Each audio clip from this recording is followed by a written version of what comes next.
Praise the lord. అప్పుడు పెద్ద తుఫాను రేగెను. మార్కు సువార్త 4వ అధ్యాయం 37వ వచనం. జీవితంలో కొన్ని కొన్ని తుఫానులు హఠాత్తుగా వస్తాయి. ఓ గొప్ప ఆవేదన, భయంకరమైన నిరాశ, లేక అణగదొక్కేసే అపజయం కొన్ని క్రమక్రమంగా వస్తాయి. అవి దూరాన కనిపించే మనిషి చెయ్యంత మేఘంలా ప్రారంభమై, ఇది చిన్నదే కదా అని అనుకుంటుండగానే ఆకాశమంతా కమ్ముకొని మనల్ని ముంచెత్తుతుంది. అయితే ఇలాంటి తుఫాను వేళల్లో దేవుడు మనల్ని సేవకు సిద్ధపరుస్తాడు. దేవుడికో దేవదారు వృక్షం అవసరమైతే ఆయన దాన్ని మైదానంలో నాటుతాడు. పెనుగాలులు దాన్ని వణికిస్తాయి. వర్షం దాన్ని మర్దిస్తుంది. ఈ పోరాటంలోని ఆ చెట్టుకు కావలసిన చేవను అది సంపాదించుకొని అరణ్యం మొత్తానికే రాజవుతుంది.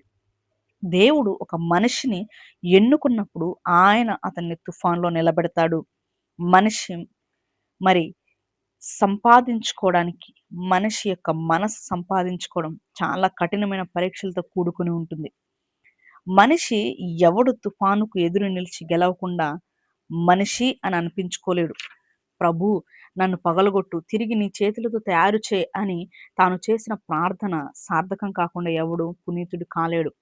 ఒక మంచి కళాకారుడు తన అపార మేధాశక్తిని ఉపయోగించి ఒక చిత్రాన్ని గీశాడు.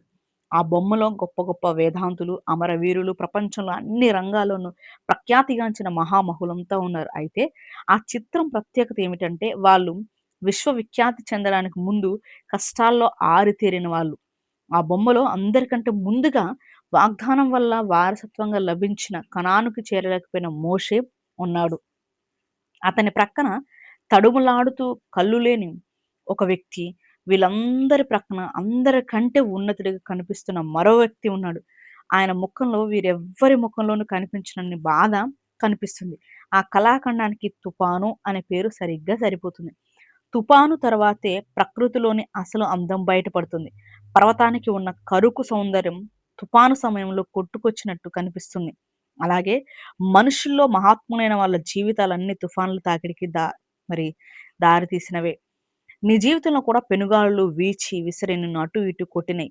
వాటన్నిటి వల్ల నువ్వు పగిలిపోయి, అలసిపోయి, లోయల్లో మట్టి కరిచావా? లేక ఆ పెనుగాలులు నిన్ను మరింత మెరుగుపెట్టి నీ వ్యక్తిత్వానికి ఔన్నత్యాన్ని సంపాదించి పెట్టాయా? తుఫాను తాకిడిలో కలిసి సొలసి ఉన్న వాళ్ళంటే సానుభూతిని నీలో రేకెత్తించినాయా? జ్ఞాపకం చేసుకో. దేవుని యొక్క మేలులను జ్ఞాపకం చేసుకో. ఆయన్ని ఆధారం చేసుకో. ఆమేన్.